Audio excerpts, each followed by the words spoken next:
Hello दोस्तों, नमस्कार। स्वागत है आपके आज की इस वीडियो में। आज की इस वीडियो में बताने वाले हैं क्लास 9th का क्वेश्चन नंबर 13 से बताने वाला है, ठीक है, जो कि ऑब्जेक्टिव सवाल को हल करना है, ठीक है।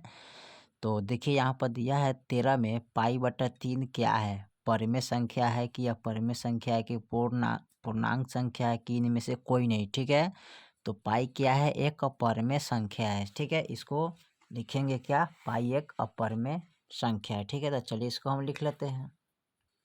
चलिए तो यहाँ पर 13 नंबर सवाल को नोट कर लिया, ठीक है। कह रहा है कि पाई/3 एक क्या है, अपरिमेय संख्या है, याद रखिए, ठीक है। जो पाई में जितना जो मान रहता है ना, वो परिमेय संख्या होता है, अपरिमेय संख्या, ठीक है, याद रखिएगा। चलिए सवाल नंबर हम 14 को देखते हैं। 14 में क्या कह रहा है, चलिए सवाल नंबर 14 हमारा कह रहा है, यदि एफ एक्स बराबर यानी कि x³ - 5x² plus 2x plus 2, तो एफ यानी कि एक्स के जगह पर कितना रखेंगे, एक रखेंगे, ठीक है। तो इसका मान कितना होगा, ठीक है। तो यहाँ पर जो एफ है, तो एक्स के जगह पर क्या रखेंगे, एक, ठीक है। यानी कि जितना एक्स है उस सब में हम एक रखेंगे, ठीक है। तो चलिए इसको हल करते हैं। चलिए तो 14 नंबर सवाल को यहाँ पर नोट कर लिया, ठीक है। दिया है f(x) बराबर x³ - 5x² plus 2x plus 2 f बराबर 1 रखना है, ठीक है। तो चलिए इसको हम रखते हैं। तो यहाँ पर क्या रखेंगे, एक रखेंगे, तो x के पावर 3 हो जाएगा, ठीक है, माइनस 5, फिर x के मान 1 रखेंगे स्क्वायर प्लस 2, x की जगह पर हम x के मान कितना रखेंगे, 1 रखेंगे, ठीक है। तो 1 रख दिए प्लस 2, ठीक है। अब इसको हल करना है, तो 1 को हम 3 बार गुना करेंगे तो क्या हो जाएगा, 1 ही प्राप्त होगा, माइनस फिर इसको हम यहाँ पर 5 को 2 बार गुना करेंगे तो 1 हो जाएगा, 1 से 5 में गुना करेंगे तो 5 ही हो जाएगा, प्लस 2 एकम 2, ठीक है, अब प्लस 2। अब इसको देखिए, अब यहाँ पर करना क्या है, 2 2 कितना होता है, 4, तो लिखेंगे 1 माइनस 5 प्लस 2 2 कितना होता है, 4, क्या हो गया, 4 हो गया, ठीक है। अब इसमें करेंगे क्या, तो यहाँ पर इनको इधर लाते हैं ना, तो ये हो जाएगा हमारा, इधर लाएंगे तो 4 है, कितना हो जाएगा, 5, ठीक है। इनको और इनको जोड़ेंगे ना, तो 4 प्लस 1 माइनस 5, तो 4 है, कितना होता है, 5 और माइनस का 5, ठीक है। अब 5 में से 5 कितना बचता है, 0, तो यही आपका आंसर हो जाएगा, ठीक है। चलिए सवाल नंबर हम 15 को देखते हैं। 15 में क्या कह रहा है,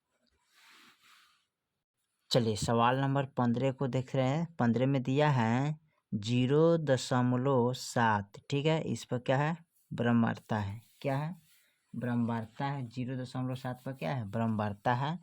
तो जितने अंक पर ब्रह्मांडता रहता है उतने 9 हर में लगता है, ठीक है। चलिए इसको हल कर लेते हैं कॉपी पे। चलिए तो 15 नंबर सवाल को यहाँ पर हमने नोट कर लिया, ठीक है। तो इसको कैसे हल करना है, देखिए यहाँ पर लिखेंगे 7।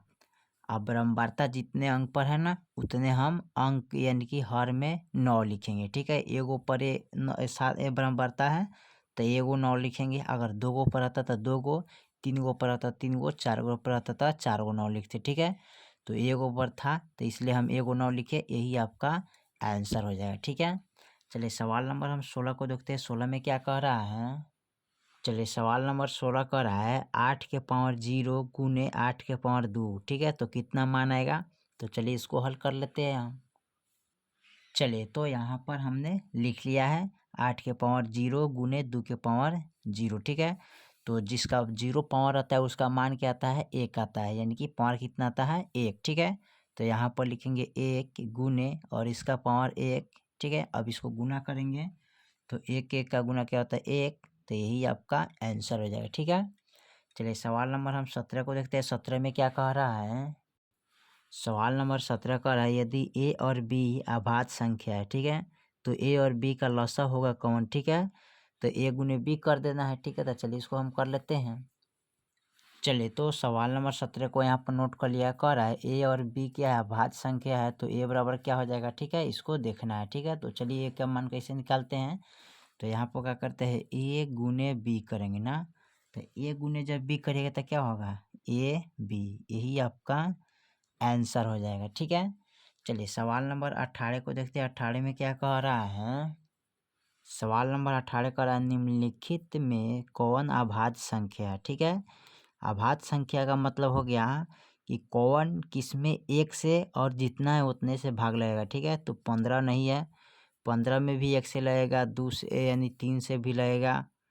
ठीक है, 5 से भी लगेगा, तो ये आपका अभाज्य संख्या नहीं होगा। अब यहाँ देखिए 12 में भी भाग लगेगा 1 से, 2 से, 3 से, ठीक है, 4 से, और 75 में भी भाग लगेगा। ठीक है, इसमें भी भाग लगेगा, लेकिन 23 क्या है, अभाज्य संख्या, इसमें भाग सिर्फ लगेगा 1 से और 23 से। ठीक है, यानी कि सिर्फ 2 ही अंक से भाग लगेगा, एगो जितना है उतना ही से और 1 से लगेगा। ठीक है, तो इसको लिख लेंगे 23। चलिए लिख लेते हैं।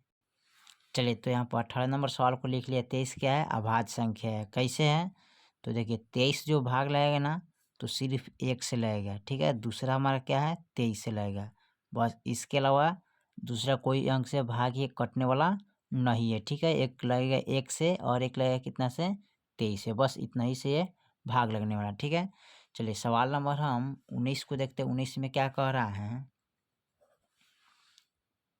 चलिए सवाल नंबर 19 करें, निम्नलिखित में कौन परमेय संख्या है। ठीक है, तो परमेय संख्या किसको बोलते हैं, जो इसका रूट में मान यानी कि सॉरी उसी जिसका वर्गमूल निकल जाता है उसी को हम क्या बोलते हैं, परमेय संख्या बोलते हैं। ठीक है, तो परमेय संख्या कौन होता है उसके देख लीजिए। परमेय में जो होगा देखिए, तो रूट है सॉरी 2 है, तो ये परमेय है या परमेय है। ठीक है, तो जब परमेय में से अपरमेय को घटाते हैं तो अपरमेय प्राप्त होता है। ठीक है, ये ऑलरेडी रूट अंडर 5 क्या है, अपरमेय है, तो ये भी आपका नहीं होगा।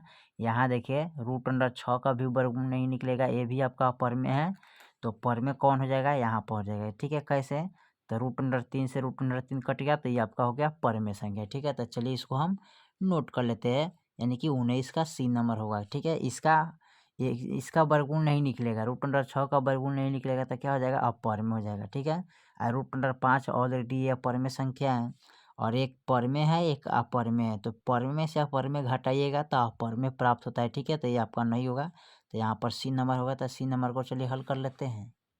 चलिए, तो 19 नंबर सवाल को यहाँ पर नोट कर लिया। ठीक है, पूछा है परमेय है कि अपरमेय है, तो देखिए यहाँ पर रूट अंडर 3 से रूट अंडर जब 3 कट गया तो 2 क्या हो जाएगा, परमेय संख्या हो जाएगा। ठीक है, परिमेय संख्या है। ठीक है, क्योंकि इसके बट्टा में क्या है, क्योंकि 2/1 है। ठीक है, इसलिए क्या है, परिमेय संख्या है। ठीक है, देखिए तो इसके बट्टा में कुछ नहीं तो क्या है, 1 छिपा है, इसलिए क्या है 2/1 हो गया, तो ये परमेय संख्या आपका हो गया। ठीक है, चलिए सवाल नंबर हम 20 को देखते हैं। 20 में क्या कह रहा है, चलिए सवाल नंबर 20 का है, यदि 65 तथा 117 का मौसा 65 एम माइनस 117 के रूप में है तो एम का मान होगा कौन। ठीक है, तो चलिए इसको हल कर लेते हैं।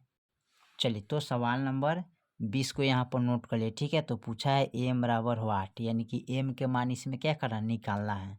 तो कौन ऐसा टेबल है जो कि वो एक टेबल से दोनों कट जाएगा। ठीक है, तो यहाँ पर कट जाएगा, देखिएगा 13 से, 13 नवा 17 से। ठीक है, और 13 पचे 65 कट जाता है, यानी कि कै का टेबल से कट रहा है, 13 से।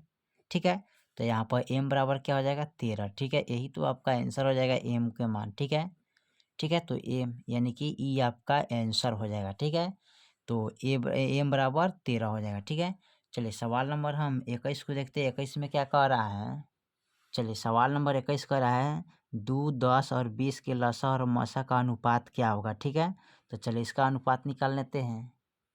चलिए, तो इसमें निकालना है क्या, एलसीएम एचसीएफ निकालना है ना, तो एलसीएम एचसीएफ निकालने का सबसे आसान तरीका है 20, 10, 2। ठीक है, तो 20 का गुणाखंड करिएगा तो कितना आएगा, यहाँ पर 2 दूना 4, 4 दूना 8। ठीक है, सॉरी 2 दूना 4, यहाँ पर करिए 2 दूना 4 और 4 पचे 20, यानी कि 5 हो जाएगा। ठीक है, 2 दूना 4, 4 पचे 20। ठीक है, यहाँ पर करेंगे 2 का तो 2 गुने 5, 5 दूना 10 और 2 गुने 1 हो जाएगा ना। तो देखिए एचसीएफ कौन हो जाएगा। ठीक है, तो एचसीएफ आप लाना है, तो एचसीएफ लाने के लिए क्या करते हैं ना, तो यहाँ पर 1, 2, 3, यानी कि एचसीएफ हमारा हो जाएगा क्या, 2। ठीक है, यहाँ पर लिख सकते हैं एचसीएफ बराबर, यानी इसमें भी 2 है, इसमें भी 2 है, इसमें भी 2 है, तो एचसीएफ क्या हो जाएगा, 2। और हमको निकाला है एलसीएम, तो एलसीएम कितना हो जाएगा, तो देखिए इसमें भी 5 है। ठीक है, और इसमें भी क्या है, 5 है ना, तो एगो 5 लेते हैं। ठीक है, आज जो अंक जिसमें ज़्यादा है ना वो इसमें ले लेते हैं ना। तो 2 दूनी 4, ठीक है, इसमें 2 है तो 2 है तो ये 2 लिख लेंगे, ठीक है। आपका हो जाएगा। अब 2 दूनी 4 और 4 पचे क्या हो जाएगा 20 हो जाएगा ना। अब यहाँ पर क्या करना है, इसका एलसीएम निकालना है। तो कैसे निकालिएगा, तो यहाँ एलसीएम 20 अनुपात 2 का एलसीएम निकालिएगा तो कैसे निकलेगा, तो यहाँ पर 2 एकम 2 आ 2 दहाई के 20 यानी कि 10 अनुपात 1, ठीक है। यही आपका एलसीएम निकल गया यानी कि, ठीक है। चलिए तो इसी तरह आप निकाल सकते हैं अनुपात में। चलिए सवाल नंबर हम 22 को देखते हैं। चलिए सवाल नंबर 22 हमारा कह रहा है सबसे छोटी अभाज्य संख्या और अब छोटी अभाज्य संख्या का मौसा कितना होता है, ठीक है। तो चलिए इसको हम देखते हैं क्या है इसका आंसर में। देखिए तो 22 नंबर सवाल यहाँ पर नोट किया है, सबसे बड़ी अभाज्य संख्या 4 और सबसे छोटी अभाज्य संख्या 2। अब इसको करते क्या है 4/2 और 2 से भाग करें 2 एकम 2 यानी कि आपका 2 ही आंसर आएगा, ठीक है। चलिए सवाल नंबर 23 को देखते हैं। 23 में क्या कह रहा है, चलिए सवाल नंबर 23 हमारा करे 2 लगातार संख्याओं का मौसा क्या होगा, ठीक है। तो 2 लगातार संख्याओं का मौसा इसमें होता है क्या है 1 होता है, ठीक है। तो 1 लिख लेते हैं। चलिए तो यहाँ पर लिख ले 2 लगातार संख्याओं का मौसा क्या होता है 1 होता है। जैसे में हम आपको बता देते हैं, जैसे 15 लीजिए और 16 लीजिए, ठीक है। तो दोनों का क्या है 1 आ रहा है ना, इनके और इनके बीच का 1 आ रहा है तो यही आपका आंसर हो जाता है, ठीक है। यानी कि इनके और इनके बीच का मान कितना आ रहा है 1। तो 2 लगातार संख्याओं का मौसा कितना आता है 1, ठीक है। चलिए सवाल नंबर हम 24 को देखते हैं। 24 में क्या कह रहा है, चलिए सवाल नंबर 24 में दिया है 5005 के कितने अभाज्य संख्या गुणनखंड है, काइन दहाइन सैकड़ा हजार। 5005 के कितने अभाज्य गुणनखंड है, तो चलिए इसको हल करके देख लेते हैं।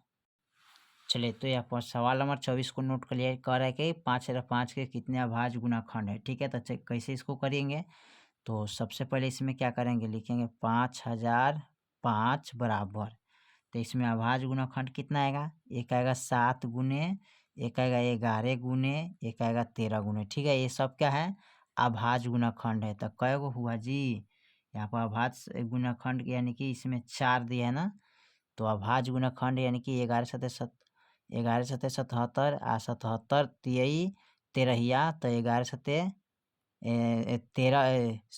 13 सतह 91, ठीक है। यानी कि इसमें यानी यहाँ पर होगा इस तरह, ठीक है। जैसे कि यहाँ पर 13 लिखे उसके बाद लिखना चाहिए 5 गुने 105, ठीक है। इस तरह लिखना चाहिए, यानी कि सारा क्या है अभाज्य गुणनखंड है इसमें 1 2 3 4 5, ठीक है। यानी कि इसका डायरेक्ट यानी कि 5 गो अभाज्य संख्या हो जाएगा। कौन, एक 7 अभाज्य संख्या है, 11 अभाज्य संख्या है और एगो 13 अभाज्य संख्या है, एगो 5 अभाज्य संख्या। तो 1 2 3 4 कै गो अभाज्य संख्या हो गया, 4 गो अभाज्य संख्या हो गया, ठीक है। तो ये सारा कथी है अभाज्य संख्या है, ठीक है। तो यहाँ पर लिख सकते हैं अतः 5005 का अभाज्य संख्या कितने हैं 4 है, ठीक है। 4 गो है, यानी कि इसका जब गुणनखंड कीजिएगा ना तोड़िएगा तो 1 2 3 4 यानी 4 गो अभाज्य संख्या निकलेगा, ठीक है।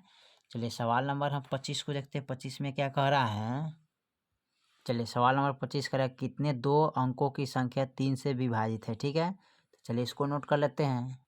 चलिए तो 25 में हम लिखेंगे डायरेक्ट 33 माइनस 3 यानी 3 अभाज्य तो करना है ना।